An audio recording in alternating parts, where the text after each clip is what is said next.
Hey everyone, welcome back to my channel. So I have a surprise cooking video for you guys. I was hungry on and off for something that is fairly simple. Well, one part of the process is a bit of a pain. It involves grating. But I was in the mood for something tasty, fried, and something that brings back some really good memories for me of church picnics and fairs throughout the summer. I'm talking about homemade potato cakes. And as I'm talking about it, I can remember waiting in line, big vats of oil, potato cakes floating on top, getting them on a plate, putting a little bit of salt on, getting some sour cream or ketchup.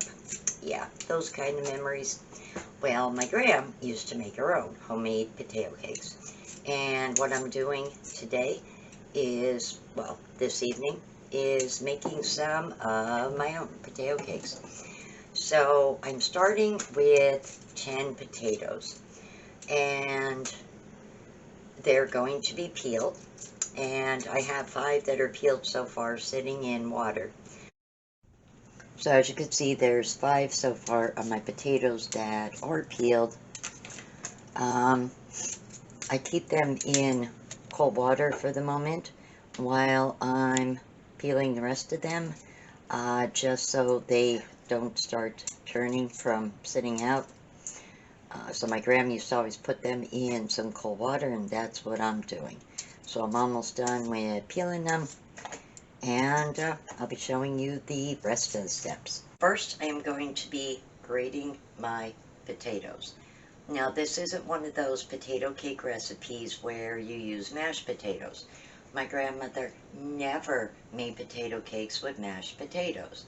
So I was actually surprised years ago to find out most of the potato pancake recipes available are all mashed. No, my grandma never did that, ever. These are a little bit of work with the grating, but I promise you that after you get through the grating, the rest is easy, and once these are fried, they are so good. So I'm going to be using this side of my grater, and one by one, even though it is a pain in the butt, I am going to be grating all 10 of these potatoes.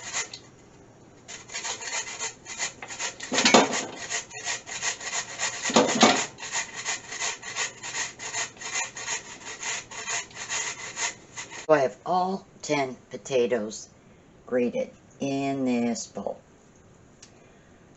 It really didn't take me that long. I want to say maybe 6-7 minutes, that's all. So I have a half an onion from a previous meal. I'm going to remove the skin from that onion, and I'm just going to grate it into the grated potatoes. And that should only take me about a minute, maybe a minute and a half to do. But yeah, I want some fresh onion in there as well. I'm grating my half an onion. Ooh, baby, is that strong.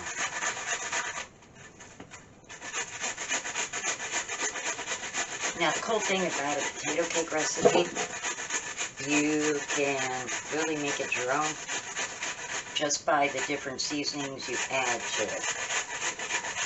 I know my grandma used to just use, I gotta stop for a second here, salt and pepper. And don't get me wrong, my grandma's potato cakes are good, but over the years I have tweaked them where I add some minced garlic.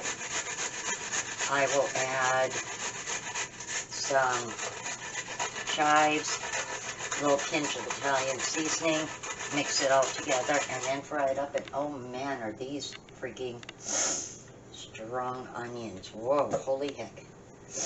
Oh my god, I'm tearing up as I'm trying to grate this. Grandmother's recipe used baking powder.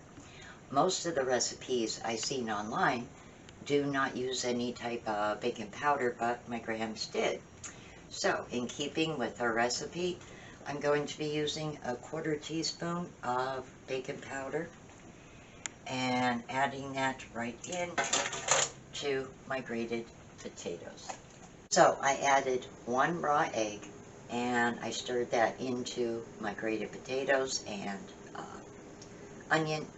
Now I'm going to add salt and pepper, just a little bit of each, along with some Italian seasonings, and I'm going to add probably a teaspoon of minced garlic as well. So here goes. Adding some pepper and some salt. Alright, so to recap, I have some salt and pepper in here, an egg. I mixed that up well.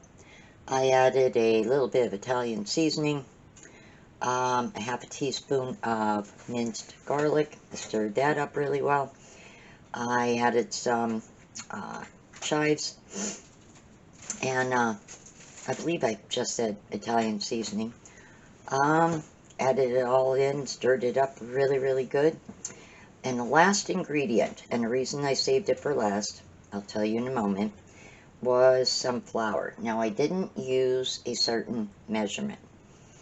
I add a little bit in, stirred it, added a little bit more, stirred it.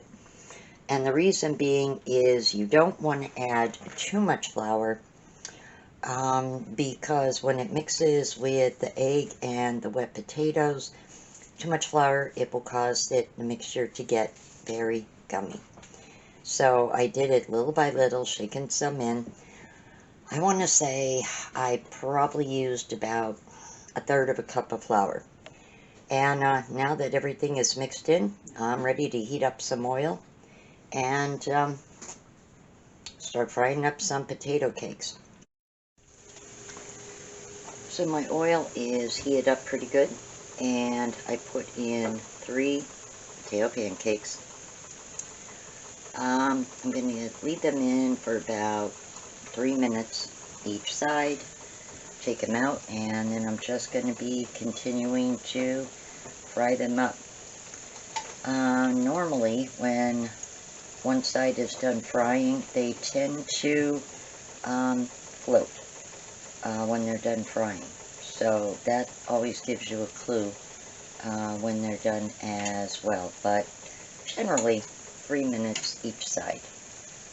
So here is a few that I took out of the oil, and I drained them on paper towels, put a little bit of extra salt on them. I have some sour cream, and I'm getting ready to eat these potato cakes. Hey guys, so I have eaten maybe about 5 of these potato cakes so far.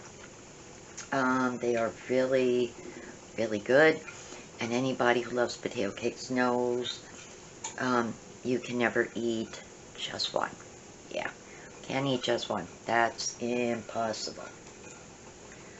So right now I am eating mine with a little bit of salt and sour cream on.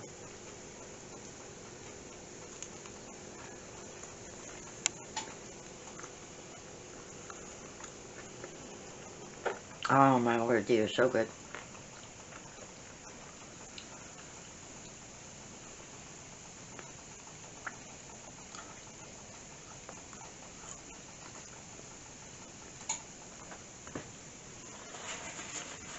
Wiping my hands on paper towel.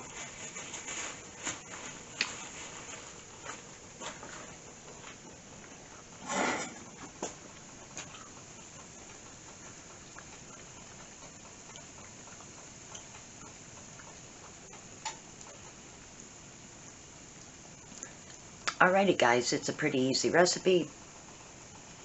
If you like this video, please give it a big thumbs up. If you haven't already, hit my subscribe button. Please hit my bell for all, so you're notified every time I upload a new video. Take care, and I will see you all on my next one. Bye.